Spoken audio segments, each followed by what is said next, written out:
Today మనం thermodynamics ని revise చేస్తాం అండ్ కొన్ని క్వశ్చన్స్ కూడా సాల్వ్ చేస్తాం అప్కమింగ్ సెషన్స్ లో. సో బేసికలీ థర్మోడైనమిక్స్, సో ఇది వచ్చేటప్పటికల్లా సెపరేట్ పార్ట్ ఆఫ్ ఫిజిక్స్ లో మీకు క్లాస్ చాప్టర్స్ లో one of the other domain అనమాట. సో దీంట్లో వచ్చేటప్పటికల్లా మీరు ఈ టాపిక్స్ అనేవి చూస్తారు అనమాట. థర్మల్ ఈక్విలిబ్రియం అంటే ఏంటి, zeroth law of thermodynamics. So there will be మనకి టూ లాస్, యాక్చువల్ 3 లాస్ ఉంటాయి, బట్ మీకు ఎన్సీఆర్టీలో అయ్యేటప్పటికి టూ లాస్ చెప్తారు అండ్ నేను ఆ లాస్ డిస్కస్ చేస్తాను. తర్వాత కొన్ని ఇంజిన్స్, అంటే మనము ఇంజిన్స్ అనేవి మీకు తెలుసుంటాయి, లైక్ మనకు మీకు బైక్స్ లో ఉండే ఇంజిన్స్ కానీ అవి కాంప్లెక్స్ బట్ సింపుల్ ఇంజిన్స్ అనేవి అంటే వీటికి బ్లూ ప్రింట్ లాంటి మోడల్ ఉండేది. సో ఆ ఇంజిన్స్ ఎలా వర్క్ అవుతాయి, సో వాటిలో మనం ఇప్పుడు మీరు చూస్తే కనుక ఒక బైక్ ఉంది అనుకోండి, అలా ఎలక్ట్రిసిటీ ప్రొడ్యూస్ చేయగానే దానికి హీట్ డెవలప్ అయి మీకు ఎనర్జీ వస్తుంది. సో ఆయిల్ ఇప్పుడు పెట్రోల్ బర్న్ అయ్యి మీ మోటార్ ఎలా పోతుంది, మీ బైక్ మోవడం అనేది వర్క్ అనుకుంటే అక్కడ ఫ్యూయల్ బర్న్ అయ్యి ఎనర్జీ రిలీజ్ అవడం అనేది మనకి దానికి ఇచ్చే ఎనర్జీ, ఇంజిన్ కి ఇచ్చే ఎనర్జీ, అది మనకి బయటకి ఇస్తున్న అవుట్పుట్ ఏంటి, బైక్ మూవ్ అవడం. సో దాన్ని వర్క్ అంటాం ఫిజిక్స్ సెట్స్ లో. సో ఎలా జరుగుతుంది, ఎఫిషియన్సీ అంటారు ఏంటి. సో ఇలాంటివన్నీ డిస్కస్ చేసుకునేది మనం ఈ టాపిక్ లో అన్నమాట. So it is one of the important topics for people who are ఎవరైతే మెకానికల్ ఇంజనీరింగ్ చేయాలనుకున్నారో వాటికి ఇది మంచి topic. So that is the topic. So let's go to this topic called thermal equilibrium. So first we will be going to first of the thermal equilibrium అంటే ఏంటి అనేది చూద్దాం. So ఇక్కడ నేను అంటే నాకు ఇక్కడ 2 PDFs ఉన్నాయి. ఒక PDF వచ్చేటప్పుడు షార్ట్ వర్షన్. సో ఫస్ట్ నేను షార్ట్ వర్షన్ నీకు చెప్పిన తర్వాత ఇక్కడ ఈ లాంగ్ వర్షన్ లో ఏమంటున్నారని డిస్క్రైబ్ చేస్తాను. సో షార్ట్ వర్షన్ వచ్చేటప్పటికి to different temperature body in contact exchange heat until common temperature is reached. This is called state of thermal equilibrium అనేది. అంటే ఇప్పుడు let's say for example practical example తీసుకుంటే కొంచెం Luke warm water తీసుకున్నారనుకోండి, మీరు దాన్ని పట్టుకున్నారంటే initial గా కొంచెం కాలినట్టు అనిపిస్తుంది, కానీ కొంచెం టైం అయ్యే కొద్దీ మీ చెయ్యి అది రెండు అంటే మీకు అంత వేడి తగలదు అనమాట. అంటే వేడి తెలియదు, అంటే అది కూల్ లోనేనట్టు అనిపిస్తుంది, ప్లస్ ఇంతకు ముందు అంత వేడిగా ఉన్నట్టు మనకు కనిపిస్తుంది. ఒకటి దానిలో ఎనర్జీ బయట టెంపరేచర్ లాస్ అని అది ఒక రీజన్. ఇంకొక రీజన్ ఏంటంటే నువ్వు ఎప్పుడైతే ఆ లూక్ వామ్ వాటర్ ని మనం అంటే ఒక గ్లాస్ లో పట్టుకుంటామో ఆ లూక్ వామ్ వాటర్ మన బాడీ టెంపరేచర్ కంటే కూడా ఎక్కువ హై టెంపరేచర్ లో ఉంటుంది. సో దాని వల్ల మనలోకి ఎనర్జీ ఫ్లో అనేది జరుగుతుంది అనమాట. అలా మన బాడీకి హీట్ ట్రాన్స్ఫర్ అవడం వల్ల మన టెంపరేచర్ పెరుగుతుంది. సో ఇక్కడ మనకి ఏం వేరియబుల్స్ ఉన్నాయి, టెంపరేచర్ అండ్ హీట్. సో ఈ 2 టర్మ్స్ అనేది ఇంపార్టెంట్. Temperature is quantify. మామూలుగా టెంపరేచర్ అంటే మనం ఎక్కువ టెంపరేచర్ అంటే ఎక్కువ హీట్ ఉంది, లైక్ ఎక్కువ టెంపరేచర్ అంటే ఎక్కువ వేడిగా ఉంది, అలా మనం అనుకోవచ్చు.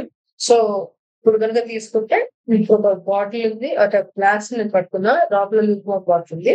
సో ఇనిషియల్ గా నా ఆ లూక్ వామ్ వాటర్ కి నా చేతికి మధ్యన టెంపరేచర్ డిఫరెన్స్ ఉండడం వల్ల ఎనర్జీ ఫ్లో హై టెంపరేచర్ నుంచి లో టెంపరేచర్ కి మారుతుంది. దీన్ని మీరు దేనికి సీక్వల్ గా తీసుకోవచ్చు అంటే ఇప్పుడు వాటర్ ఉంది, అది పైన అప్పర్ హైట్ నుంచి లోవర్ హైట్ కి దిగిపోతుంది కదా, అలానే టెంపరేచర్ అంటే హీట్ ఎనర్జీ ట్రాన్స్ఫర్ అయ్యి హీట్ ఎనర్జీ ట్రాన్స్ఫర్ అయ్యింది హై టెంపరేచర్ నుంచి లో టెంపరేచర్ కి వెళ్తుంది. సో దీన్ని మనం హీట్ ట్రాన్స్ఫర్ అంటాం.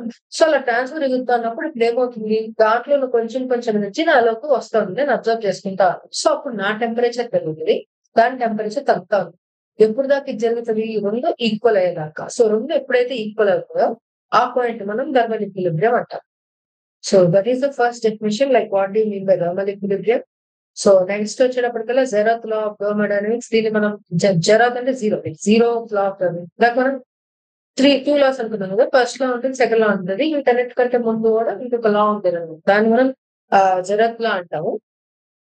సో అదేంటి అనేది చూద్దాం. సో జెరత్ లా ఏంటి అంటే ఇక్కడ 3 పిక్చర్స్ మీకు కనపడుతున్నాయి కదా, 3 పిక్చర్స్ లో లెట్స్ సే ఫస్ట్ ఏమన్నా two systems B and C are separately in thermal equilibrium with the third one. Then they substance are in thermal equilibrium with each other. First thermal equilibrium అంటే రెండు same temperatures లో, రెండింటికి same temperature ఉండి వాటి మధ్య heat flow జరగట్లా. So అది మీకు brain లో ఉండాలి. థర్మల్ ఈక్విలిబ్రియం అంటే ఏంటి, సేమ్ టెంపరేచర్ లో రెండు ఉంటాయి. So there will be no heat exchange between 2 bodies then it's called in thermal equilibrium. So 2 points అక్కడ హీట్ ఎక్స్చేంజ్ జరగకూడదు అండ్ రెండింటికి టెంపరేచర్ కాన్స్టెంట్ సేమ్ ఉండాలి. సో ఇప్పుడు జరత్లో తీసుకున్నాం అనుకోండి, జరత్లో వాడు ఏమంటాడంటే లైక్ లెట్స్ ఏ బి అంటే లెట్స్ నేను ఇన్ టర్మ్స్ ఆఫ్ హ్యూమన్స్ లా మాట్లాడుకుందాం. లైక్ లెట్స్ ఏబిసి అనే 3 పర్సన్స్ ఉన్నారు.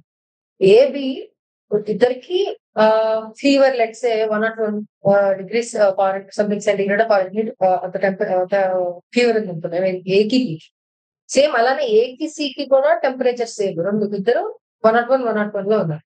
సో అప్పుడు ఆబ్వియస్ గా దాని అర్థం ఏంటి, బిఎన్సి కూడా సేమ్ టెంపరేచర్ లో ఉన్నట్టు దాని అర్థం ఇద్దరు ఫీవర్ లో ఉన్నట్టు. అంటే ఏబి ఫీవర్ లో ఉన్నారు 101 డిగ్రీ సెంటిగ్రేడ్ తో, ఏసీ ఫీవర్ లో ఉన్నారు 101 డిగ్రీ సెంటిగ్రేడ్ తో. అప్పుడు ఆబ్వియస్ గా బీసీ కూడా 101 సెంటిగ్రేడ్ తో ఫీవర్ లో ఉన్నారు. అది ఆబ్వియస్ థింగ్ కదా. అలానే ఏబి థర్మల్ ఈక్విలిబ్రియం లో ఉంటే లెట్స్ ఏ లైక్ ఏబి అనే 2 బాడీస్ తీసుకుంటే 2 బాడీ థర్మల్ ఈక్విలిబ్రియం అంటే ఏకి బికి మధ్య హీట్ ఫ్లో జరగట్లా, రెండింటికి సేమ్ టెంపరేచర్ ఉంది. అలానే ఏసి రెండు సేమ్ కాంటాక్ట్ లో ఉండి రెండింటికి టెంపరేచర్ డిఫరెన్స్ సేమ్ ఉంటే, ఇంకా రెండింటికి సేమ్ టెంపరేచర్ ఉంటే అప్పుడు ఏసీ థర్మల్ ఈక్విలిబ్రియం అన్నాడు. అంటే ఇప్పుడు ఏ లెట్స్ టెంపరేచర్ టీ అనుకుంటే బి యొక్క టెంపరేచర్ టీనే, సి యొక్క టెంపరేచర్ టీనే. అప్పుడు బీసీ మనం కాంటాక్ట్ లోకి తీసుకొస్తే సిన్స్ రెండు సేమ్ టెంపరేచర్ లో ఉన్నాయి కాబట్టి రెండు ఆబ్వియస్ గా థర్మల్ ఈక్విలిబ్రియం గా ఉంటుంది. దాన్ని జరత్ లా ఆఫ్ థర్మోడైనమిక్స్ అంటారు. So that is thing. So దీన్ని డిస్క్రైబ్ చేయడానికి ఈ బాక్స్ అనేది వాడతాము. సో ఏ అనేది ఇక్కడ common point, AB thermal equilibrium గా ఉన్నాయి, అలానే ఏసీ థర్మల్ ఈక్విలిబ్రియం లో ఉన్నాయి. సో అందువల్ల బీసీ కూడా థర్మల్ ఈక్విలిబ్రియం లో ఉంటాయనడానికి ఇది ఒక బాక్స్ అనమాట. So that is the thing. So ఇక్కడ స్టేట్మెంట్ ఇచ్చారు చూడండి, ఇదే కాకపోతే కొంచెం ఈజీ సెన్స్ లో సిస్టమ్స్ ఏంటి అడియాబాటిక్ వాల్. మీకు అడియాబాటిక్ వాల్ అంటే వాల్ అంటే తెలియాలా? సో అడియాబాటిక్ వాల్ అంటే insulating wall that does not allow flow of heat. అంటే లెట్స్ ఏ 50 డిగ్రీ సెంటిగ్రేడ్ దగ్గర అనుకున్నాం, ఇది 30 డిగ్రీ సెంటిగ్రేడ్ ఉంది. కానీ ఈ మధ్యలో ఒక డయాథర్మిక్ వాల్ మనం పెట్టామనుకో హీట్ ఫ్లో అనేది జరుగుతుంది. సో మనకి ఇక్కడ హీట్ ఫ్లో జరగడానికి ఒక మీడియం అనేది ఎప్పుడైనా కావాలి. లైక్ లెట్స్ రెండు బాడీస్ కాంటాక్ట్ లో ఉన్నప్పుడు థర్మల్ ఈక్విలిబ్రియం లో లేకపోయినా హీట్ ఫ్లో ఎప్పుడు జరుగుతుంది అంటే ఆ మీడియం లైక్ హీట్ ఫ్లోకి ఎప్పుడు మీడియం ఉండాలి అనమాట. ఇప్పుడు వాటర్ మీద అనుకోండి, ఆ రూట్ కెనాల్ అంటే ఒక కెనాల్ ఉంటుంది కదా, అంటే రివర్ కెనాల్ ఉంటుంది కదా. సో అదొక పాత్ వెళ్ళడానికి. అలానే హీట్ ఫ్లో ఇప్పుడు రెండు బాడీస్ మధ్య జరగడానికి మధ్యలో ఒక మీడియం ఉండాలి. ఎప్పుడైతే నేను డయాథర్మిక్ వాల్ అనేది పెడతానో, డయాథర్మిక్ వాల్ అనేది సారీ అడియాబాటిక్ వాల్ పెడతానో హీట్ ఫ్లో అనేది జరుగుతుంది. So adiabatic wall does not allow transfer of heat from one temperature to another temperature. అది మీకు గుర్తుండాలా? The same system they are separated by the wall, a conducting wall that allows heat from one to another. So diathermic అంటే which allows heat, adiabatic అంటే which does not allow heat అనమాట. So ఈ రెండు కూడా important, మీకు గుర్తుంచుకోవాలి ఈ point కూడా. లైక్ అంటే అడియాబాటిక్ వాల్ అంటే హీట్ ఫ్లో రెసిస్ట్ చేస్తుంది, డయాథర్మిక్ వాల్ అంటే హీట్ ఫ్లో ని ఇంక్రిబేట్ చేస్తుంది, ఎలో చేస్తుంది. So that is the zeroth law. Zeroth లా అంటే ఏంటి, ఏబి అనేది థర్మల్ ఈక్విలిబ్రియం లో ఉంది, బీసీ అనే ఏసీ అనేవి కూడా థర్మల్ ఈక్విలిబ్రియం లో ఉన్నాయి. సో అప్పుడు ఆబ్వియస్ గా బీసీ కూడా థర్మల్ ఈక్విలిబ్రియం లో ఉంటాయి. So that is the state. So that is the second part. So let's go to the next. So zeroth లా అయిపోయింది. సో ఇక్కడ ఇంపార్టెంట్ పాయింట్స్ అంటే జస్ట్ ద స్టేట్మెంట్ అన్నమాట. Two systems in thermal equilibrium, the third system separately are in thermal equilibrium with each other. But separately అనే word మన describe ఏం చేస్తా అంటే AB and AC B and C separate గా ఏతో thermal equilibrium లో ఉన్నప్పుడు obviously B and C together ఉన్నప్పుడు కూడా థర్మల్ ఈక్విలిబ్రియం లో ఉంటుంది. So that is the thing. So ఇక్కడ కొన్ని టర్మ్స్ అనేది ఇంపార్టెంట్ అనమాట, heat, internal energy and work. So అవేంటో చూద్దాం. So temperature marker of hotness of body. ఇందాకన్నా కదా ఎంత ఎక్కువ హీట్ గా ఉందో లైక్ ఇండికేట్ చేసేది టెంపరేచర్. సో హీట్ అనేది లైక్ ఇట్స్ అన్ ఎనర్జీ, మీరు ఎనర్జీ కన్సిడర్ చేయొచ్చు. అండ్ ఇంటర్నల్ ఎనర్జీ అనేది ఏంటంటే లైక్ ప్రతి సిస్టమ్ కూడా లెట్స్ సే నీ బాడీ తీసుకో, నీ బాడీలో ఇప్పుడు ఫంక్షన్స్ అని ఇప్పుడు మాలిక్యూల్స్ అన్ని రొటేట్ అవుతా ఉన్నాయా. సో ఇవన్నీ జరగడం వల్ల నీ బాడీకి ఒక ఇంటర్నల్ ఎనర్జీ అనేది ఉంటుంది. So that is called internal energy. Work అంటే మనం చేసే వర్క్. సో ఈ మూడు టర్మ్స్ మీకు తెలిసి ఉండాలి. So internal energy is united by you. The concept of thermal energy is not difficult to understand. We know that every system consists of large number of molecules internal energy subject to some of the kinetic energy and permission examples మనకి తెలిసాయి కదా. ఇప్పుడు నా బాడీని ఏంటంటే నా బాడీలో ఇప్పుడు చాలా రియాక్షన్స్ జరుగుతూ ఉంటాయి. సరే అవి పక్కన పెట్టేస్తే నా మాలిక్యూల్స్ ఉన్నాయి, అన్ని ఉన్నాయి కదా, వీటన్నిటికి మూవ్ అవుతా ఉంటాయి. సో వాటి వల్ల వాటికి ఎనర్జీ ఉంటుంది, దాన్ని మనం ఇంటర్నల్ ఎనర్జీ అంటాం. సో వర్క్ అనేది ఏంటంటే లైక్ ఫోర్స్ అంటే డిస్ప్లేస్మెంట్, మన సింపుల్ టర్మ్స్ లో మాట్లాడుకుంటాం. So though we invoke the molecular picture to understand the molecule as well as the expense, some is a macroscopic variable. The important thing about energy is that it depends only on the system, not on how the state has been achieved. So ఇక్కడ మనకి ఇలాగొచ్చి two things వస్తాయి అన్నమాట, state variables and path variables అని రెండు things వస్తాయి. So చూడండి సరే. So ఇక్కడ ఇంక్లూడ్ అవ్వలేదు, but still I will try to explain what is a state variable and what is a path variable. So ఇప్పుడు ఇంటర్నల్ ఎనర్జీ అనేది స్టేట్ వేరియబుల్ అంటే లెట్స్ నేను సరే లెట్స్ స్టేట్ అంటే లైక్ మీరు స్టేట్ అంటే ఎలా అనుకుంటున్నారు. ఇప్పుడు నేనున్నాను, నా స్టేట్ ఏంటంటే నా టెంపరేచర్, నా బాడీ టెంపరేచర్, నా హార్ట్ బీట్, నాకు పల్స్ ఉంది, ఆక్సిజన్ లెవెల్స్ ఉంటున్నాయి, దాన్ని బట్టి నా స్టేట్ ని చెప్తాను. అలానే ఇప్పుడు లెట్స్ ఇప్పుడు ఒక ఫుడ్ ఉందనుకోండి, అది ఇచ్చే టేస్ట్ బట్టి మనం చెప్తాం అది మంచి ఫుడ్డా చెత్త ఫుడ్డా అనే. సో ఫుడ్ కి క్వాంటిఫై చేసేది ఏంటి, టేస్ట్. అలానే ఒక ఈ థర్మోడైనమిక్ సిస్టమ్స్ లో మనకి అంటే అవి ఉన్న స్టేట్ ని డిస్క్రైబ్ చేసే వేరియబుల్స్ కొన్ని ఉంటాయి, వాటిని స్టేట్ వేరియబుల్స్ అంటారు. సో అవి ఏంటి అంటే ఇది pressure, volume, temperature and internal are the state variables of the system. అంటే ఇప్పుడు నాకు pressure, volume, temperature and internal energy of system ఇచ్చేసారంటే నాకు ఆ సిస్టమ్ గురించి పూర్తిగా ఇన్ఫర్మేషన్ అనేది నాకు తెలుస్తుంది అనమాట. ఇట్స్ లైక్ నేమ్ ప్లేట్ అనమాట. ఇప్పుడు నా పేరు ఏంటి, సైలెంట్. సో అదొక నన్ను డిస్క్రైబ్ చేస్తుంది, అండ్ నా క్యారెక్టరిస్టిక్స్ ఇవి అని ఉంటాయి. సో అది నన్ను డిస్క్రైబ్ చేస్తుంది. So that describe my state. అలానే ప్రెషర్ ఆఫ్ ద సిస్టమ్ ఇది, వాల్యూమ్ ఆఫ్ ద సిస్టమ్ ఇది, టెంపరేచర్ ఆఫ్ ద సిస్టమ్ ఇది, ఇంటెలిజెన్స్ ఆఫ్ ద సిస్టమ్ ఇది. సో ఇవన్నీ అది కూడా ఆ స్టేట్ ఆఫ్ ద సిస్టమ్. అంటే ఇప్పుడు ఏదో ఒక ప్రాసెస్ చేసి ఆ స్టేట్ కి వచ్చింది. ఇప్పుడు నేనున్నాను, లెట్స్ ఏ నా అలానే కష్టపడి లైక్ కష్టపడి అన్ని పక్కన పెట్టి, సో లెట్స్ నేను ఎంజాయ్ చేస్తా లైక్ ఫుడ్ తీసుకొని నేను ఒక రోజులో లెట్స్ 100 calories ఆఫ్ ఫుడ్ తీసుకోవాలనుకున్నాను. అది నేను ఎలాంటి ఫార్మ్స్ అయినా తీసుకోవచ్చు, లైక్ దోశలా తీసుకోవచ్చు, ఇడ్లీలా తీసుకోవచ్చు, పూరిలా తీసుకోవచ్చు, ఎట్లయినా తీసుకోవచ్చు. కానీ చివరికి నాకు వచ్చే ఎనర్జీ అంత 100 calories. So 100 calories is the state అన్నమాట. అర్థమవుతుందా? సో స్టేట్ అంటే లైక్ అంటే ఒక స్టేట్ అంటే లైక్ సో ఆ థర్మోడైనమిక్ సిస్టమ్ ఒక పాయింట్ నుంచి ఇంకో పాయింట్ అంటే లైక్ లెట్స్ ఒక ప్రాసెస్ ఉంటుంది, హీట్ ఎలా ప్రొవైడ్ చేస్తా ఉంది అనుకోండి. అలా హీట్ ప్రొవైడ్ చేస్తున్నా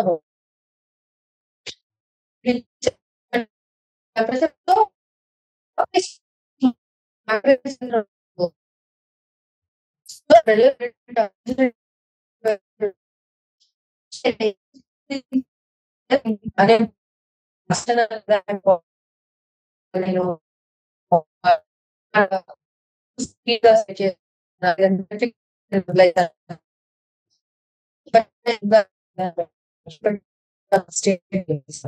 నేను పాత్ వేరియబుల్స్ అంటే ఇప్పుడు నేను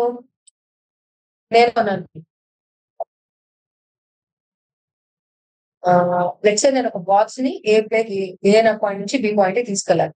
నేను చేతితో తీసుకెళ్ళాను అనుకోండి, నేను ఎక్కువ వర్క్ చేయాల్సి వస్తుంది. అదే బైక్ మీద తీసుకెళ్తే తక్కువ వర్క్ చేయాల్సి వస్తుంది. సో అలాగా work is a path variable. మీరు అలా తీసుకోవచ్చు. లైక్ నేను ఒక సిస్టమ్ ఉంది, దాని ఒక ప్రెజర్ P1 నుంచి P2 కు మార్చాలా, నేను చేయాల్సిన వర్క్ అనేది అకార్డింగ్ వెరీ వేస్. లైక్ నేనే చేతితో కష్టంగా ఒత్తి పెట్టినా చేయొచ్చు, లేదా ఏదైనా మిషన్ తీసుకొచ్చి డగ్గింగ్ మిషన్స్ ఉంటాయి కదా, దాంతో ఒత్తిచ్చినా చేయొచ్చు. సో ఇలా like work is a path variable. Depends upon the path. Heat also depends upon it. But ఒక్కొక్క path నుంచి ఒక్కొక్క certain amount of energy వస్తుంది. So let me clarify on this path and state variables. Path variables important అంటే heat and work, ఎందుకంటే మనం వచ్చే path మీద depend అవుతాయి. లైక్ ఎలా వస్తున్నాం ఒక పాయింట్ నుంచి ఇంకో పాయింట్ కి అనేసి. Whereas pressure, volume, temperature and internal energy states just depend upon నేను ఏ పాత్ నుంచి వచ్చానో నాకు తెలియదు స్టేట్ ఏ నుంచి స్టేట్ బి. బట్ నా ఇంటర్నల్ ఎనర్జీ ఇప్పుడు లెట్స్ స్టేట్ ఏలో ఉన్నప్పుడు ఇంటర్నల్ ఎనర్జీ ఏ, స్టేట్ బిలో ఉన్నప్పుడు internal energy B. So change in internal energy doesn't depend upon the path, నేను ఏ పాత్ నుంచి వచ్చాను అనే దాని మీద డిపెండ్ అవుతుంది. కానీ వర్క్ అనేది ఖచ్చితంగా డిపెండ్ అవుతుంది. So those are the important things that you should remember. So analogue కూడా చెప్పాను గుర్తుంచుకోవడానికి.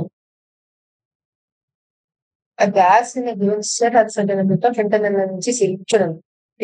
A gas in a given state has a certain amount of internal energy is a perfectly meaningful statement. అంతేగాని అంటే state variable కాబట్టి అంటే state ని describe చేస్తుంది కాబట్టి. కానీ గ్యాస్ ని given state has certain amount of heat is meaningless. ఎందుకంటే it's not state variable. Path అంటే నేను పాయింట్ నుంచి పాయింట్ బికి వచ్చినప్పుడు సమ్ ఎంటిటీ అనేది లాస్ అవుతుంది, దాన్ని హీట్ అనుకుంటాం. సమ్ ఎంటిటీ అనేది వస్తుంది, అది వర్క్ అనుకుంటాం. So it's an entity that will be work బయటకు వెళ్ళడం కానీ రావడం కానీ ప్రాసెస్ లో జరిగింది.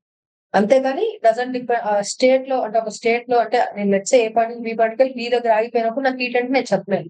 కానీ ఏ నుంచి బి దాకా వెళ్తున్నప్పుడు నేను ఎంత హీట్ లాస్ అయ్యానని నేను చెప్పగలను. So that is called heat. Like heat is a path variable కి స్టేట్ వేరియబుల్ డిఫరెన్స్. ఏ అనే పాయింట్ దగ్గర నా స్టేట్ ఏంటో నేను చెప్పగలను, కానీ ఏ అనే పాయింట్ దగ్గర నా పాత్ వేరియబుల్ అంటే చెప్పలేను, ఎందుకంటే ఇంకా ఏ పాత్ వెళ్ళలేదు కానీ. సో ఏ నుంచి బీకి వెళ్ళేటప్పుడు నేను ఏ పాత్ లో వెళ్తున్నానో దాన్ని బట్టి హీట్ అనేది వర్క్ అనేది ఎంత చెప్తుందో చెప్పగలను. So that is a path variable కూడా. సో ఇవి ఇంపార్టెంట్ స్టేట్ వేరియబుల్ లో అవేంటి ఇవేంటి అనేసి. So I tried my best to explain as much as I can. మీకు ఏదైనా క్లియర్ గా ఉంటే చెప్పండి. So first of thermodynamics. So come back to our discussion also. So we are at so మనకి ఫిజిక్స్ లోను కెమిస్ట్రీ లోను confuse అవుతా ఉంటారు ఫస్ట్ లా ఆఫ్ థర్మోడైనమిక్స్ వచ్చేటప్పటికి. సో తర్వాత I will try my best to convey you to sign conventions series. So ఇవి 4 are important things. Heat is supplied అంటే నేను ఒక సిస్టమ్ కి లెట్స్ నా సిస్టమ్ ఉంది, లెట్స్ ఇదే నా సిస్టమ్ వాటర్, నేను హీట్ సప్లై చేస్తే change in internal enthalpy is called delta Q is positive. నేను లోపలికి ఎనర్జీ సప్లై చేస్తున్నా కాబట్టి డెల్టా క్యూ అనేది పాజిటివ్. హీట్ అనేది అది రిజెక్ట్ చేసింది అనుకోండి, ఇంటర్నల్ ఎనర్జీ కూడా అంటే లైక్ ఇంటర్నల్లీ ఎంథాల్పీ అనుకోవచ్చు, లైక్ ఇంటర్నల్ ఎనర్జీ అనుకోవచ్చు. It's not internal energy, like heat నేను రిజెక్ట్ చేశానంటే ఆ ప్రాసెస్ ద్వారా డెల్టా క్యూ వచ్చేటప్పటికి నెగిటివ్ ఉంటుంది అన్నమాట. ఎందుకంటే హీట్ అనేది పాత్ వేరియబుల్ ఉంది కదా. So I'm trying to stick to that thing like so energy. Okay, so నేను ఒకవేళ హీట్ సప్లై చేశాను అనుకోండి సిస్టమ్ కి, delta queue which is energy change is positive. Energy change so energy change is positive. ఒకవేళ ఆ system అనేది heat బయటకి reject చేస్తే energy change is negative. So energy అనుకుంటే సరిపోతుంది హీట్ లాగా. So heat is rejected, delta Q is negative, heat is supplied, delta Q is positive. If gas does work, అంటే gas అనేది బయట సిస్టమ్ మీద మనం వర్క్ చేస్తే వర్క్ డన్ వచ్చేటప్పటికి పాజిటివ్. ఒకవేళ గ్యాస్ మీద మనం పని చేస్తే వర్క్ వచ్చేటప్పటికి నెగిటివ్. దీన్ని మీరు ఎలా కన్సిడర్ చేసుకోవచ్చు అంటే మన ఫిజిక్స్ ఎప్పుడు కూడా లోపల సిస్టమ్ ఎలా వర్క్ అవుతుందని చూసుకుంటాం కదా. లోపల సిస్టమ్ నుంచి నేను బయట ఎంత వర్క్ జరుగుతుంది అనేది ఇంపార్టెంట్. బేసిక్ చదువు చదవడానికి లోపల సిస్టమ్ ఉంటుంది, ఆ సిస్టమ్ ద్వారా నాకు ఎంత అవుట్పుట్ వర్క్ వస్తుందో దాని మీద అది ఇంపార్టెంట్. సో అలాంటప్పుడు గ్యాస్ అనేది వర్క్ చేసింది అనుకోండి, అంటే లెట్స్ సే పుష్ చేస్తుంది, ఏదో ఒక దాన్ని పుష్ చేస్తుంది అనుకోండి, అప్పుడు అది వాల్యూమ్ ఇంక్రీజ్ అవుతుంది గ్యాస్ కి. సో అప్పుడు వర్క్ డన్ పాజిటివ్. అలా కాకుండా గ్యాస్ మీద వర్క్ చేసాను, లెట్స్ సే ఒక పిస్టన్ ఉంది, ఇలా లెట్స్ సే ఇది ఒక పిస్టన్ ఉంది, నేను పైన నుంచి ఇలా వస్తాను అనుకోండి, నేను దాని మీద వర్క్ చేస్తున్నాను. సో అప్పుడు work done on the gas is negative. So దాన్ని మీరు ఎలా కన్సిడర్ జనరల్ వర్క్ డన్ వచ్చేటప్పటికల్లా P into V2 minus pressure into final volume minus initial volume. So work done on the gas అప్పుడు ఏమవుతుంది, నేను దీన్ని పిస్టన్ మూవ్ చేసినప్పుడు volume తగ్గిపోతుంది, ఇది కిందకి పోయి. So volume of the gas తగ్గిపోతుంది కాబట్టి P into V2 minus V1 లో V2 లెస్ దాన్ V1 కాబట్టి work done will be negative. అలా గుర్తుంచుకోవచ్చు మీరు కావాలంటే. ఫిజిక్స్ లో వచ్చేటప్పుడు work done is but P into V2 minus V1. కెమిస్ట్రీలో వచ్చేటప్పుడు minus P into V2 minus V1 అంటే అందుకు కన్ఫ్యూజ్ అవ్వకూడదని చెప్తున్నాం. మీ జస్ట్ స్టిక్ టు ఇదొక ఇంపార్టెంట్ పాయింట్ గుర్తుంచుకోండి. మనం సిస్టమ్ లోపల నుంచి అబ్జర్వ్ చేస్తాం బయట వరల్డ్. సో మన సిస్టమ్ కి ఏమవుతుంది అనేది ఇంపార్టెంట్ ఇక్కడ. ఏంటి ఈ ఫిజిక్స్ థర్మోడైనమిక్స్ లో. సో అలాంటప్పుడు నేను work done on this gas is positive ఎప్పుడు అంటాను? Sorry, work done by the gas is positive ఎప్పుడు అంటాను? ఇది బయట దాని మీద ఏదైనా వర్క్ చేస్తే, అంటే ఏదో దాన్ని పుష్ చేస్తే, ఏదో దాన్ని పుష్ చేస్తే ఇది పైకి ప్లేట్ మూవ్ అవుతుంది కాబట్టి ఇంటర్నల్లీ వాల్యూమ్ పెరుగుతుంది. So work done will be positive. అదే కానీ వేరే వాళ్ళు వచ్చి దీని మీద పనిచేశారు అనుకో, సో ఒకళ్ళు వచ్చి దీన్ని ఇలా పిస్టన్ నొక్కారు అనుకో, వాల్యూమ్ తగ్గిపోతుంది కాబట్టి work done will be negative. So అవి ఇక్కడ points. Gas does work, delta W is positive. If gas is done, like if work is done on the gas, work done is negative. So ఈ 3 important points.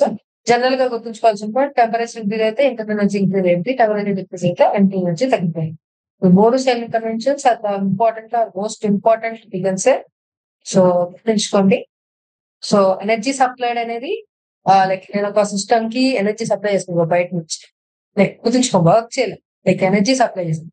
Work చేయడం అంటే ఈ piston నేను చేత గుద్దడం, heat supply అంటే బయటకి handle తో దీనికి ఎనర్జీ ప్రొవైడ్ చేయడం. So change in energy is equal to change in internal energy plus work done on or work done by the gas అనుకుంటుంది. మేము ఇచ్చిన ఎనర్జీ మైనస్ ఇంటర్నల్ ఎనర్జీ, లేదా ఎలా అనుకోండి, చేంజ్ ఇన్ ఇంటర్నల్ ఎనర్జీ. నా gas లో some internal energy change వచ్చింది and అది కొంచెం వర్క్ చేసింది. అలా బయటికి రీచ్ చేసిన ఇంటర్నల్ ఎనర్జీ తగ్గడం, లెగ్స్ తగ్గింది అనుకోండి, ఆ తగ్గిన నుంచి బయటికి స్ప్రెడ్ చేసింది అండ్ బయటికి ఏదో ఒక వర్క్ చేసింది డబ్ల్యూ అనేది.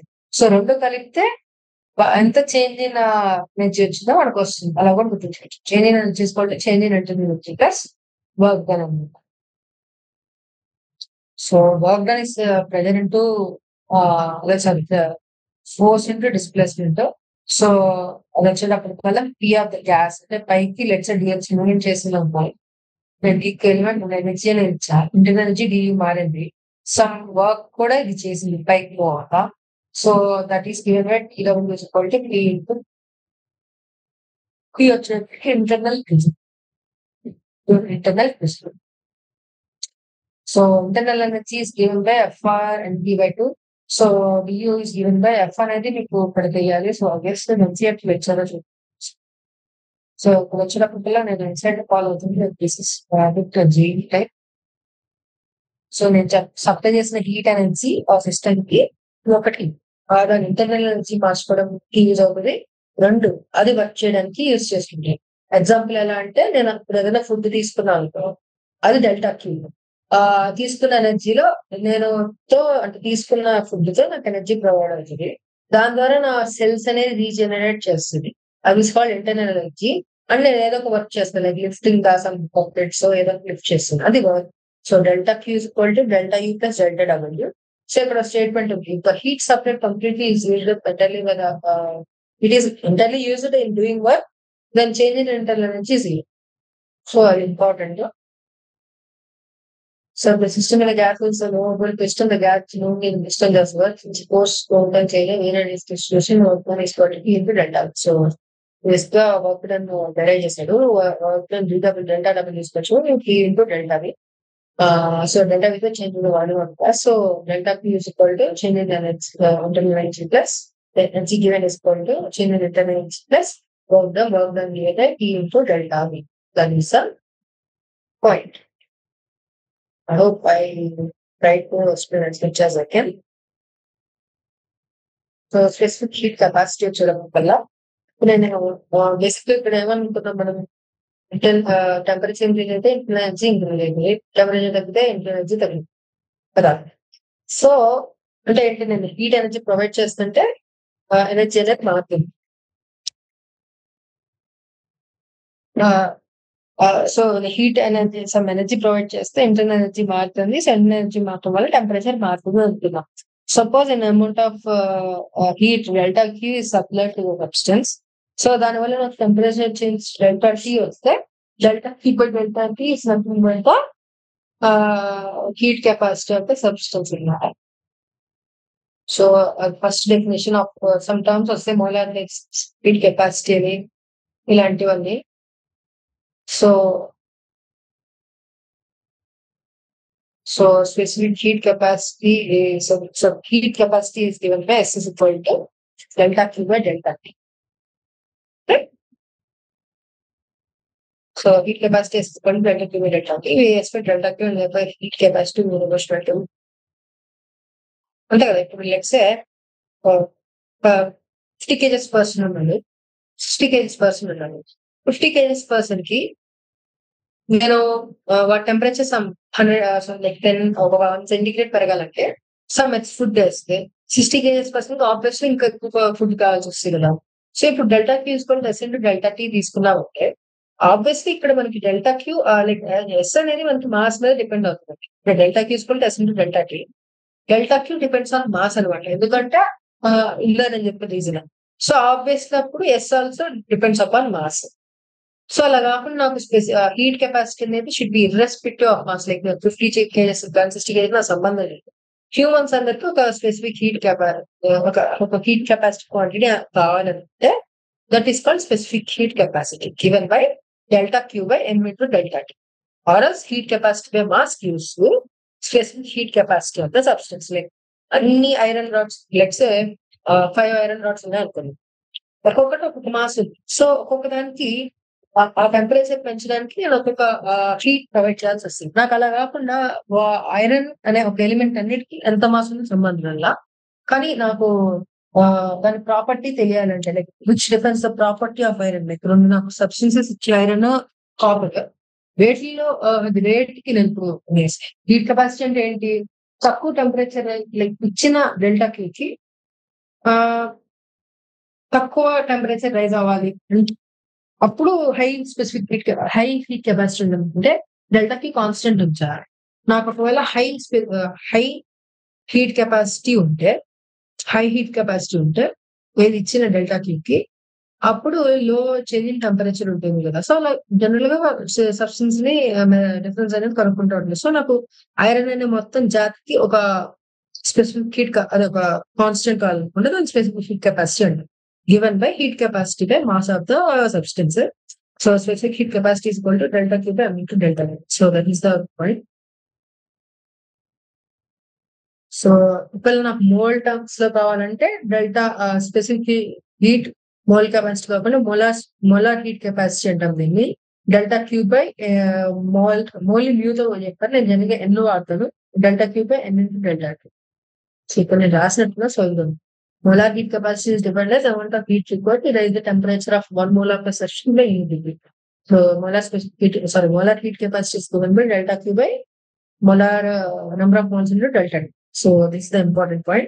Where C is molar specific heat capacity of the substance. C is independent of amount of substance. Like specific heat capacity గానీ molar specific heat capacity గానీ రెండు మాస్ మీద డిపెండ్ అవ్వదు, ఎందుకంటే మనం ఆల్రెడీ డివైడ్ చేసేసాం కాబట్టి. ఎందుకు నాకు ఇక్కడ డైరెక్ట్ గా మరి ఫార్ములాలో మాస్ మీద డిపెండ్ అవుతుంది కనిపిస్తుంది కదా అని అంటే delta queue also directly proportional to mass, and ఇక్కడ కూడా మాస్ ఉంది. So mass by mass cancel అవుతుంది కాబట్టి specific heat capacity doesn't depend upon mass of the substance, it just depends upon the substance like characteristics of the substance, like అది iron రాడా లేదా ఏంటి అని. So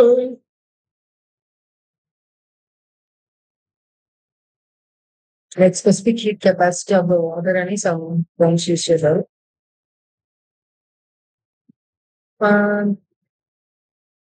so basic గా నేను covers ని heat supply చేశానంటే టెంపరేచర్ మారుతుంది. సైంటిస్ట్స్ కి ఇదొక కొన్ని టర్మ్స్ డిఫైన్ చేశారనమాట. Specific heat capacity at constant pressure, specific heat capacity at constant volume. దీనికి ఎలా చెప్పొచ్చు అంటే లెట్స్ సే నా దగ్గర ఒక పిస్టన్ ఉందనుకోండి, లెట్స్ సే నా దగ్గర ఇది ఒక పిస్టన్ ఉందనుకోండి. సో ఆ పిస్టన్ ఉంటే నేను డెల్టా క్యూ అనేది సప్లై చేశాను, కానీ నాకు కాన్స్టెంట్ వాల్యూమ్ ఇది అంటే నేను ఇప్పుడు హీట్ సప్లై చేసినంత మాత్రాన వాల్యూమ్ ఇంక్రీజ్ అవుతుంది, సో ప్రెషర్ ఇంక్రీజ్ అవుతుంది. సో బేసిక్ గా ఒక 1 degree సెంటిగ్రేడ్ రైస్ కి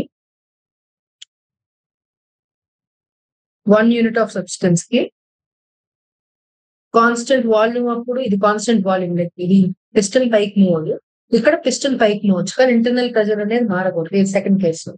సో ఫస్ట్ కేసులో వాల్యూమ్ కాన్స్టెంట్, సెకండ్ కేసులో ప్రెజర్ కాన్స్టెంట్.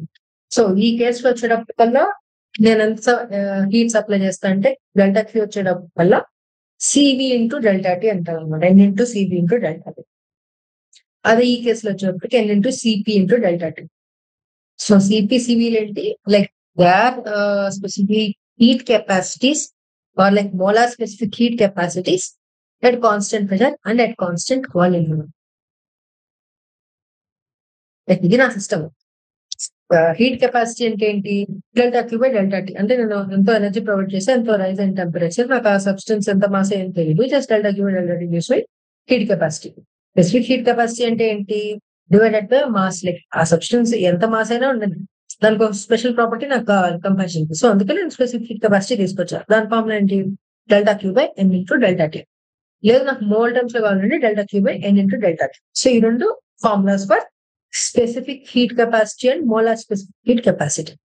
ఇప్పుడు నేను ఇంకా డెప్త్ కదా, నాకు ఆ సబ్స్టెన్స్ అన్నిటికీ ఒకటే రేటింగ్ ఇది కావాలి, and also that at constant volume ఒక క్వాంటిటీ కావాలి, అట్ కాన్స్టెంట్ ప్రెషర్ ఒక క్వాంటిటీ కావాలి.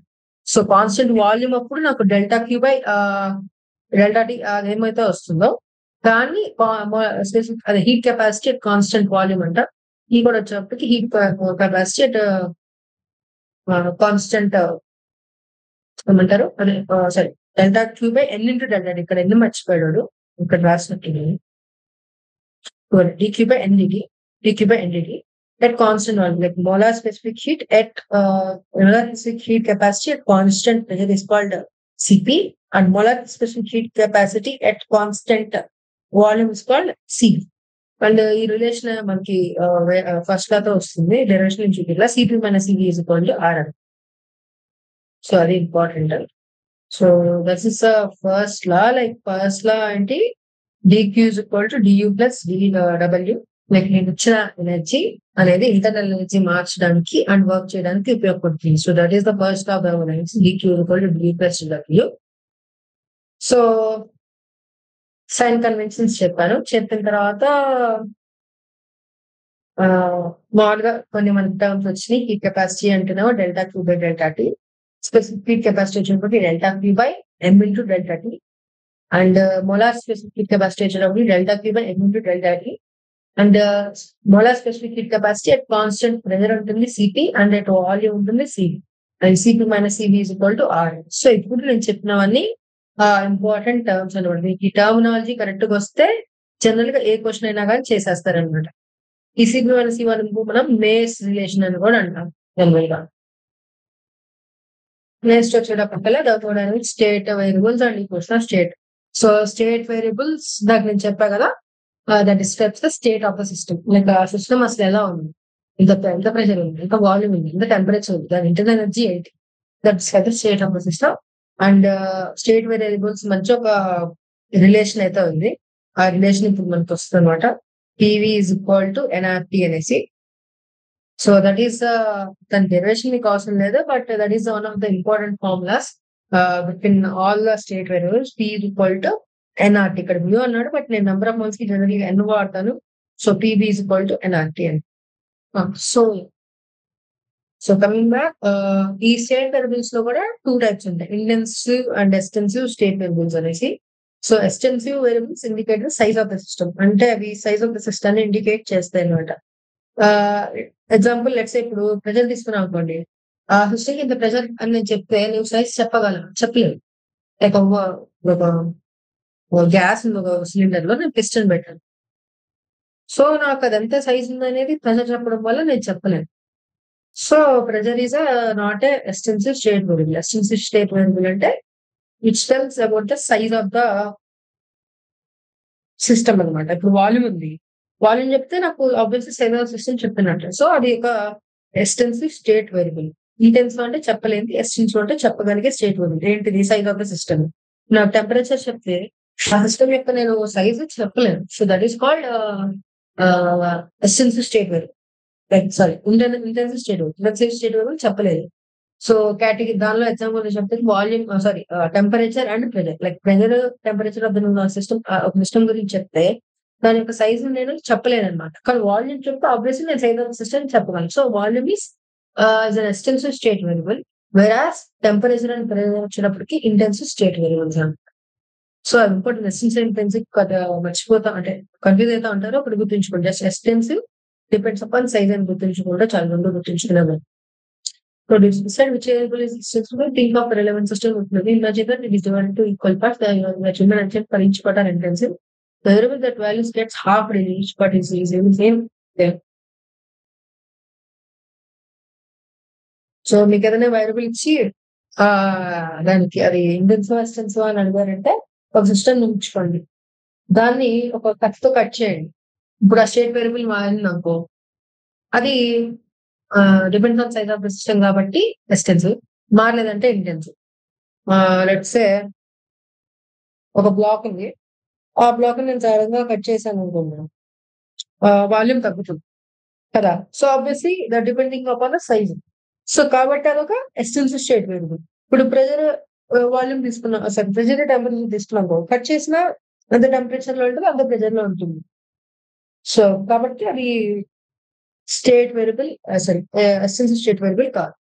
సో వీటిల్లో only volume is the extensive state variable తీసుకుంటే చాలు. సో పాజిస్టాటిక్ ప్రాసెస్ అంటే వెరీ స్లో ప్రాసెస్ ని మనం పాజిస్టాటిక్ ప్రాసెస్ అంటాం. లైక్ లెట్స్ సే నేను ఒక గ్యాస్ ఉంది, ఒక పిస్టన్ ఉంది, లైక్ ఇది ఒక జార్ అనుకోండి, గ్యాస్ ఉంది, ఇది బ్లాక్, పిస్టన్ అనుకోండి. సో లెట్స్ సే నేను ఇంటర్నల్ ఎనర్జీ సమ్ వేతో పెంచుతా అన్నాను. సో ఇంటర్నల్ ప్రెజర్ పెంచుతా ఉంటే ప్రెజర్ పెరుగుతుంది కాబట్టి ఇది యాక్చువల్లీ పైకి వెళ్ళిపోలేదు, కన్నా ఇలా పైకి వెళ్ళిపోయింది. కానీ అలా కాకుండా చాలా చిన్నగా పైకి వెళ్తా వెళ్ళిపోయింది, చాలా చిన్నగా. దాన్ని మనం పాలిస్టాటిక్ ప్రాసెస్ అంటాం. So if process that goes very slow and very organized is called as polystatic process. So దానికి ఈ లాంగ్వేజ్ ఏమంటారు, సచ్ ఈ language in the sense like how the district. So consider a gas in the water liquid and liquid from me, whether the gas was gas equals to as you 50 seconds per degrees a light load. So there are some process names గుర్తుంచుకోవాలి. Isothermal అంటే process చెబుతున్నప్పుడు temperature constant ఉంటే దాన్ని isothermal అంటాం. Pressure constant అంటే isobaric అంటాం. Volume constant ఉంటే isochoric అంటాం. అలా కాకుండా PV like heat flow between system and surroundings అంటే నేను బయట హీట్ రిజెక్ట్ చేయడం కానీ, డెల్టా క్యూ బేసిక్ గా 0 ఉంటే దాన్ని మనం ఎడియాబాటిక్ ప్రాసెస్ అంటాం అనమాట. So there are the important points. Adiabatic అంటే ఏంటి, energy exchange between system and surroundings. Like system అంటే మనం అబ్జర్వ్ చేసిన system like piston with cylinder, అది సరౌండింగ్స్ వచ్చేటప్పుడు మిగతా బయట అంతా. సో నేను ఇచ్చిన ఎనర్జీ మీద డిపెండ్ లైక్ హీట్ ఫ్లో అనేది జరగట్లేదు అనుకో, ఎనర్జీ చేసుకునేది జరగలేదు. డయాథర్మల్ వాల్ పెట్టడం వల్ల నాకు ఎనర్జీ ఎక్స్చేంజ్ జరగట్లేదు కాబట్టి దాన్ని మనం ఎడియాబాటిక్ ప్రాసెస్ అంటాం. So they are 4 processes: isothermal, isobaric, isochoric and adiabatic. Isothermal temperature, isobaric pressure, isochoric volume and adiabatic వచ్చేటప్పటికి ఫ్లో ఆఫ్ హీట్ అనేది జరగదండి. సో నెక్స్ట్ వచ్చేటప్పటికల్లా ఐసోథర్మల్ ప్రాసెస్ లో వర్క్స్ అనేది హీట్ ట్రాన్స్ఫర్ ఏంటనేది చూద్దాం. So first isothermal process. Isothermal process అంటే temperature fixed. So ideal gas equation PV is equal to NRP. NR constant అంటే ఇస్తాడు. సో టెంపరేచర్ కాన్స్టెంట్ కాబట్టి PV అనేది కాన్స్టెంట్ అని రాస్తాడు, అలా వచ్చింది. సో వర్క్ డన్ వచ్చేటప్పుడు మనకు తెలుసు W is equal to P into dV అనేసి. So PV equal to some constant అనుకుంటే P is equal to that constant by V. So ఇక్కడ చెప్పు work done is given by P into dW is equal to P into dV. In case of any process, isothermal వచ్చేటప్పటికి PV equal to some constant K కాబట్టి P is equal to K by V రాసుకుంటాడు. Equal d W దాన్ని integrate చేసామంటే ఇది అవుతుంది అనమాట విషయం. సో ఇక్కడ చూసారంటే delta W equal P into delta V. So d W equal to P into d V. So integrate చేసామంటే పీ డివి. ప్రెజర్ వచ్చేటప్పటికి N R T which is a constant K by V. So integral d V by V మీకు integrations తెలియాలి. Let's simple which is given by NRT non V by V. So that is the work done during an isothermal process. So work done during an isothermal process, సరిగా work ఏంటి DW తీసుకోండి P into delta వి. దాన్ని integrate చేస్తున్నాం. Pressure వచ్చేటప్పటికల్లా మనకి already తెలుసు కే by V అనేసి. Like isothermal అంటే temperature constant, so N R T constant. So constant by V into d V. Constant బయటకు వెళ్ళిపోతుంది ఇంటిగ్రేషన్ లో. So integrate d V by V. అది ln of V2 by V1 వస్తుంది. సో డబ్ల్యూ వచ్చేటప్పటికల్లా ఎన్ఆర్టీ లాన్ డబ్ల్యూ బై ఉంటుంది. So that is అది.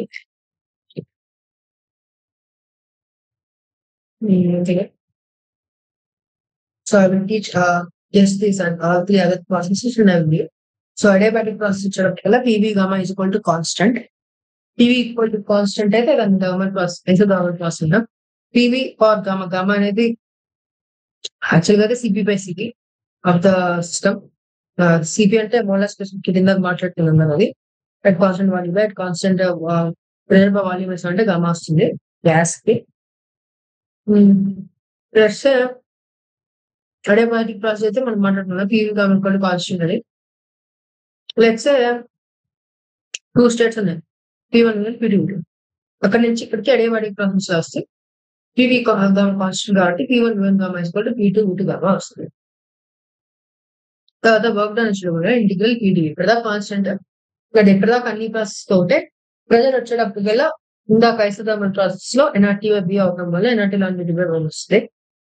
ఇక్కడ వచ్చేటప్పటికల్లా ఆ constant K by V gamma. So దాన్ని ఇంటిగ్రేట్ చేసామంటే మనకి ఆ కాన్స్టెంట్ అంటే ఇది వస్తుంది. సో అన్నిటినీ క్యాల్కులేషన్స్ చేసుకోగా మీకు ఫైనల్ గా వర్క్ డన్ వచ్చేటప్పటికల్లా P2V2 minus P1 1 minus gamma, లేదా ఎన్ఆర్ ఇంటూ లేదా P2 తీసుకుంటే ఎన్ఆర్టీ2, P1 తీసుకుంటే N R T one. So N R into T1 minus T2 by gamma minus. ఇక్కడ ఏంటి P2V2 ఇక్కడ T1 వచ్చింది అనుకో కింద మార్జిన్ చేసుకుంది. ఇక్కడ 1 మైనస్ గామా, ఇక్కడ గామా మైనస్ 1. సో ఏదైనా ఒకటి గుర్తుంచుకోండి ఫార్ములాస్ లో మీ ఇష్టం. సో ఐసోబారిక్ వచ్చేటప్పటికి ఏంటి కాన్స్టెంట్ వాల్యూమ్. సో డిబిఏ 0. సో వర్క్ డన్ వచ్చేటప్పటికల్లా 0. సో దేనితో ఏం చేస్తాం ప్రతి ప్రాసెస్ తో వర్క్ డన్ ఉంటే కలుపుతున్నాం. సో ఐసోబారిక్ వచ్చేటప్పటికి డెల్టా బిఏ 0 కాబట్టి work done 0. It is one of important things. Isobaric వచ్చేటప్పటికల్లా మనం ఇంటిగ్రల్ ఐసోబారిక్ అంటే కాన్స్టెంట్ ప్రెజర్. సో ఇంటిగ్రల్ లో ఈ P అనేది బయటకు వచ్చేస్తుంది. So work done equal to P into V2 minus V1. So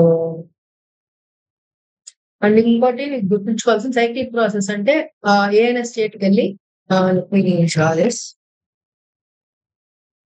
so cyclic process అంటే ఇప్పుడు లెట్స్ ఏ అనే స్టేట్ ఉంది, ఇక్కడ నుంచి మళ్ళీ తిరిగి ఆ స్టేట్ కి వస్తే దాని సైక్లిక్ ప్రాసెస్ ఏంటో రౌండ్ వెళ్ళాల్సిన అవసరం ఇంకా జింజికి వెళ్ళేసి మళ్ళీ చివరికి ఆ పాయింట్ వస్తే దాని సైక్లిక్ ప్రాసెస్ అంటాం. సైక్లిక్ ప్రాసెస్ లో డెల్టా యూ 0, ఎందుకంటే ఒక స్టేట్ నుంచి ఇంకో స్టేట్ కి అది వెళ్తుంది కాబట్టి. స్టేట్ నుంచి డెల్టా వచ్చేటప్పటికి వ్యూ అనేది స్టేట్ ఉంది. సో అక్కడ స్టేట్ ఏం మారలేదు, స్టేట్ నుంచి మళ్ళీ ఆ స్టేట్ కి రౌండ్ వేసి వచ్చింది. సో స్టేట్ ఏం మారలేదు కాబట్టి డెల్టా యూ 0 అవుతుంది అనమాట. So that is the thing. So cyclic process లో డెల్టా యూ 0. సో ఇంకా అన్ని ప్రాసెసెస్ కి నేను చెప్పినట్టున్నా వర్క్ డన్. సో ఒకసారి మళ్ళీ చూద్దాం వర్క్ డన్. ఐసోథర్మల్ ప్రాసెస్ కి PV equal to constant. So work done మీకు ఎప్పుడైనా సరే రేల్లో ఉండాల్సిన formula integral PdV. So isothermal వచ్చేటప్పటికల్లా PV is equal to N R T by V వస్తుంది. So integral DV by V వచ్చేటప్పటికి లాన్ V2 బై V1 అవుతుంది. అడియాబాటిక్ వచ్చినప్పుడు PV gamma equal to constant కాబట్టి మనం డెరివేషన్ చేస్తే ఇలా వస్తుంది ఫార్ములా. గామా వచ్చేటప్పటికల్లా capital C by capital C. Isobaric వచ్చేటప్పుడు డెల్టా V 0 కాబట్టి ఆబ్వియస్లీ వర్క్ డన్ 0. ఐసోబారిక్ వచ్చేటప్పుడు ప్రెజర్ కాన్స్టెంట్ అంటే ప్రెజర్ టర్మ్ బయటకు వస్తుంది ఇక్కడ నుంచి. So P into integral V2 minus V1 dV, that is nothing but V2 minus V1. So P into V2 minus V1. So బయట cyclic process లో state variables 0 అవుతుంది. So మీరు ఒక సైక్లిక్ ప్రాసెస్ తీసుకుంటే ఈ ఫస్ట్ లో అప్లై చేశారనుకున్నా cyclic process కి ఫస్ట్ లో. సో ఇక్కడ ఫస్ట్ లో అప్లై చేశారంటే delta U 0 cyclic process. So whole energy given is used as a work done అనమాట. So delta equal to delta double. I think that deals with till second law. So next session లో second law చెప్పుకుందాం. Second law and engine అప్పుడు వస్తుంది. Engine and switches ఎలా వస్తాయి అనేసి. అది అయిపోయిన తర్వాత టైం ఉంటే క్వశ్చన్స్ అప్పుడే సాల్వ్ చేద్దాం. లేదు అంటే తర్వాత నెక్స్ట్ ఇంకా సెషన్ లో క్వశ్చన్స్ సాల్వ్ చేసుకుందాం. That's all guys.